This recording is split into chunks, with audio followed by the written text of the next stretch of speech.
presentation of the annual Emerald Ash Borer Report. Mr. May. Good evening. It's our custom at this time of each year to address the board and give a report over the previous year's EAB treatment program and a summary of the year to come. If you could go to the first slide, please, Steve. Tonight I'll review our program so far in Burr Ridge and particularly focus on the efficacy of the program so far. I'm also going to provide some public information. We have had a public information campaign underway for 3 years, but we do still find quite a few parties that are not familiar with EAB, so we want to use this forum to reach out to them as well. So under some of the public information category, this is a photograph of an EAB, which stands for Emerald Ash Borer Beetle, and the galleries that in the lower picture to the right shows the galleries that they leave on the tree. The beetles are about a ½ inch long. They're metallic green, native to Asia. They first infested the United States near Detroit, and they disrupt the flow of nutrients through the tree by laying eggs in the bark. The larvae bore underneath the bark, and that's what causes ultimately the death of the tree. In the larva form, the larvae form these galleries and bore underneath the bark. The adult beetles emerge in May and June. They exit through D-shaped holes in the exterior of the tree, which is about 1/8 of an inch in diameter. And one of the things that helps us find infested trees right now at this time of the year is the damage from woodpeckers. And the woodpeckers look for the signs of the larvae, and then they bore into the trees. So the northeast side of town, you can see a lot of flaking where the woodpeckers pull off the bark in order to get at the trees. That's one of the indicators that we use to take a closer look at trees to determine if they are infested. Can I have the next slide? This map shows the infestation in the United States currently in the large map. You can see the largest, most dense population of EAB is near Detroit, and then through Ohio, Indiana, and Illinois. If you compare that to the smaller map from 2008, there were only really 4 states plus a little bit of Pennsylvania and West Virginia that were infested at that time, and now you can see really most of the Midwest and even some of the Northeast have been impacted in just 3 years. So it does move relatively quickly, and it moves primarily through the transport of infested firewood. So it's important that parties that might have a lake cottage or travel around the country don't move firewood from one place to another. The white counties that you can see in Illinois are inside the quarantine zone. And Steve, if you could go to the next slide, it shows a greater detail of that. Any area in the quarantine zone is presumed to have been infested or exposed to the beetle. Again, it's not believed that EAB can be eradicated from North America. So we expect that the impact of this will be kind of like Dutch elm disease. All trees in the United States and Canada will be impacted, and ultimately any untreated ash tree will die.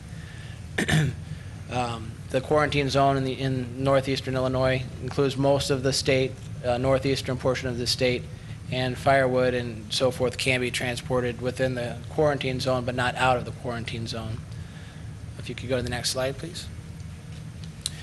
The exposure to Burr Ridge is listed on this slide. We have currently 2,232 existing public ash trees. Those are the ash trees within the public right-of-way. Those do not include private trees. It's only public trees, ranging in size from 3 inches to over 32 inches. We found EAB infestation in our town in late 2008, and we began treating in 2009.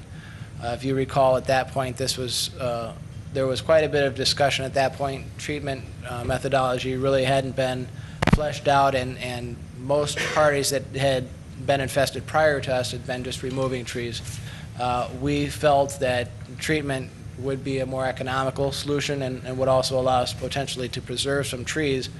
And we've been very pleased in that regard, as we've only removed 15 trees in the past 3 years out of 545 treated, which is quite a success, and I'm very pleased with that number at this point.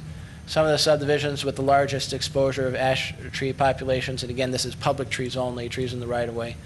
Highland Fields has the largest number, 130 ash trees. The Heather Fields is second, and the Heather Fields is the subdivision that was first infested. So there would have been a very substantial impact there, and that is where we've removed most of the trees. But again, there's 110 trees there. We've removed only 15, and they're not all in the heather fields. Devon Ridge with 99, and Enclave, Fieldstone, Madison Club, Chestnut Hills, and Tudor Court as well have high concentrations of ash trees. Next slide. This is a map that we generated on our GIS in our GIS division to try to approximate the spread, anticipated spread of infestation. The epicenter is at near Plainfield Road and 294, which was where the infestation originally occurred. EAB moves about a quarter mile per year. However, if the habitat is destroyed, it's different from an infestation. It's different from a disease. If you remove the tree during flight season, the beetle will just fly to the next tree and so forth and so on. So you can advance the rate of spread by removing infested trees during the flight season. It can be up to a mile per year if the habitat is destroyed. We restrict that. We do not allow removing the trees during flight season, so we've approximated a half-mile per year propagation rate, which would mean that all of Burr Ridge would be exposed by 2016. Another thing that we've been concerned with is that there would be a second infestation. The worst-case scenario would be that there would be a secondary infestation at the southwest corner of town, and that we would have a spread coming from two sides. That could happen if there was another area west of us that was infested and moved towards us, or if firewood was brought in down there. And we have, the state performs trapping, EAB trapping, each summer, and last year we did not have any other infestations at this point. So we're pleased with that, and at this point we're following our half-mile per year propagation program. If I could have the next slide. In 2009, we solicited for treatment. We solicited for two methods: an injection methodology, which is more expensive, and a root drench method. It's really a high-pressure root injection. And we decided, based on costs and not a large difference in efficacy, to go with the root injection program. Kramer Tree Specialist was the low bid, $250 per diameter inch for a tree, which was almost half of the, a little more than half of the second lowest price. They've done a nice job for us. They held their price last year. They held their price this year. We're recommending to use them again at the same rate, and we've been very pleased, obviously, with removing only 15 trees to date with the program so far, and they've done a nice job for us. We'll be treating a 2-mile radius this year. I want to spend a little time on private tree impacts as well. We did begin a public information campaign in 2008, and most of the homeowners, I shouldn't say most of the homeowners associations, but many have coordinated treatment amongst their homeowners, where they'll have one party come in and offer the service to any homeowners that want to be involved with treating their trees in advance. Some have not, though. We have identified this year 300 untreated trees that are infested and need to be removed on over 80 properties. This was really an explosion this year, and compared to previous years, so we think we had maybe 50 or so last year. And so this kind of rate of infestation really becomes apparent several years after infestation actually occurs. It starts at the top of the tree.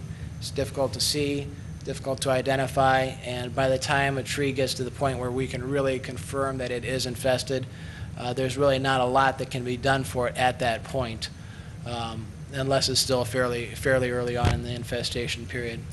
Again, our ordinance requires removal prior to May 1st, so that the infested tree is removed prior to the flight season. Flight season here is between May and June, and at that point, removing it at that point just causes it to spread more quickly. And Paul, is that still up in the northeast, or where is that? Still in the northeast. Right now, the areas with the largest infestation, or where we found the most, are Heatherfield subdivision, Carriageway, some along County Line Road, up north to about Catherine Legge. So I would say generally right now, we're finding infestation east of Elm, north of I-55. And what's the protocol we're following to have those removed by the resident? We walk the village every year, in February and March. We'll flag the tree. There, if you see a tree, ash tree with orange tape on it, that's a tree that's been identified as infestation, and we'll leave a door hanger at that point, saying we've marked a tree, this is the protocol, here's the applicable ordinance, this is what you need to do, and here's how you contact us with more information. Then we follow up with an actual letter to each resident that has a flagged tree, giving generally the number of trees, location, and the applicable ordinance again, and then they contact us if they have any questions. We give them up to, it's really within 30 days or up till May 1st. May 1st is really the more important number of the two. If we gave notice 60 days before May 1st and a resident had a hardship, we would certainly give them till May 1st. But that's really the most important number, is May 1st, because that is when the beetle exits the tree and starts to fly around. And if you cut down the tree at that point, it'll just go to the next tree Right. and advance on more quickly. Do we go cut it down at that point? We haven't had any scenarios so far that we've had to intervene on a resident's behalf or a property owner's behalf. Really, the residents have been very cooperative. It is a difficult thing to have to remove your tree, especially if you have several trees, and it can be an expensive thing to do, and certainly traumatic if it's a tree that provides a benefit to your house. You know, people have landscaping around their trees, some people have lighting on their trees. So really, I can't speak highly enough of the way our residents have responded. Gary's done a great job of responding to people's calls when they call in, ask for more information. He goes out and identifies trees, sometimes, you know, as close to the property line, so we'll do the best we can, help the residents determine whose property it's on. Sometimes it's right on the property line. So it couldn't have gone much better. It's a alarming thing to get on your mailbox, and it does impact a person's wallet and their yard. So we certainly understand that, and we try to be as understanding and cooperative as we can as well. Thank you. Sure. Many homeowners ask how to identify an ash tree, and the first thing I would do is to direct property owners to our webpage. We have a lot of information there. It's www.burr-ridge.gov, G-O-V. And we have a number of brochures and documents there that would show how to identify an ash tree, how to treat an ash tree, potential replacement trees, and quite a bit of information on EAB. But some of the quick, easy things to look for is that an ash tree has compound leaves made up of small, glossy leaflets. The leaves always grow in opposite pairs, so it's each leaf will grow across from one another, and generally each branch grows across from one another too, which is a good indicator. The dark for older trees is gray and furrowed, and the trees generally have, I would say, kind of a pear-type shape. There's quite a few. We have 2,200 public ash trees. There's certainly a large number of private ash trees as well.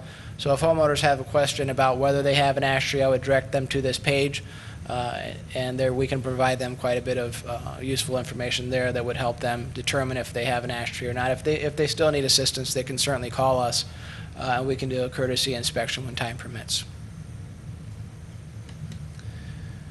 Some of the treatment methods that are available to homeowners if they choose to treat their tree, and again, they certainly don't have to, but homeowners should be aware that any tree that's not treated in Burr Ridge will be exposed to EAB and will ultimately die. So if the homeowners have an ash tree and they wish to preserve it, they should pursue some form of treatment.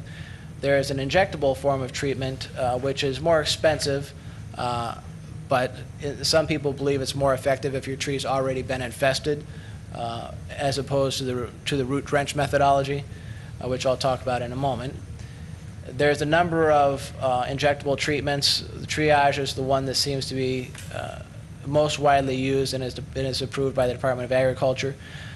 Injections are generally performed once annually, although there's some emerging reports that injections, when properly done, can be spread out to 2 years and in some cases even 3 years.